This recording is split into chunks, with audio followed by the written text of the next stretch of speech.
Emmanuelle Gued, créatrice et gérante de la société La Tribu des Oiseaux. Alors mon métier consiste à créer et à fabriquer des accessoires de mode.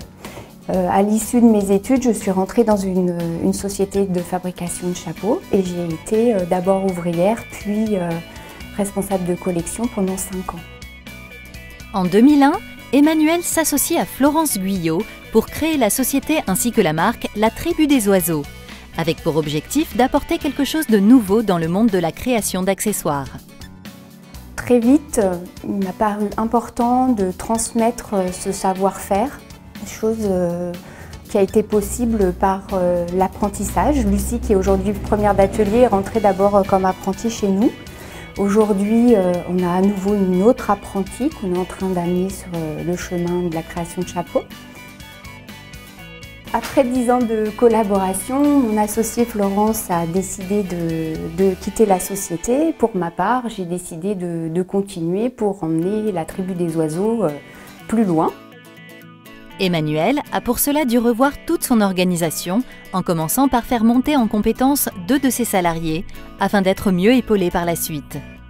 Je suis passée à une organisation, un management plus participatif, parce que pour moi ça me paraissait intéressant de faire avancer la Tribu des Oiseaux ensemble vers un objectif commun. Et très vite, les filles ont été force de proposition et certaines m'ont fait part d'envie ou de compétences cachées.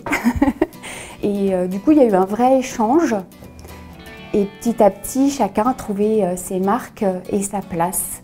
On a fait aussi tout un travail sur les fiches de poste en essayant de mettre en évidence quels étaient les manques.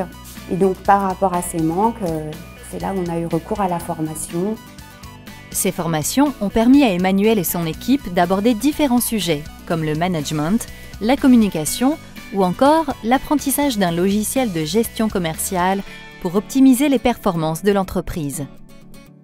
Et du coup, avec tous ces éléments, on a réussi à réorganiser et à ce que chacun trouve sa place. Les perspectives économiques, c'est du coup continuer à faire rayonner la marque dans le monde entier, déjà, et avec la très grande envie de participer à un salon à New York qui va se passer à l'automne, le Designer and Agent. Donc là, on est en train de préparer notre candidature parce que c'est des salons qui sont sur concours.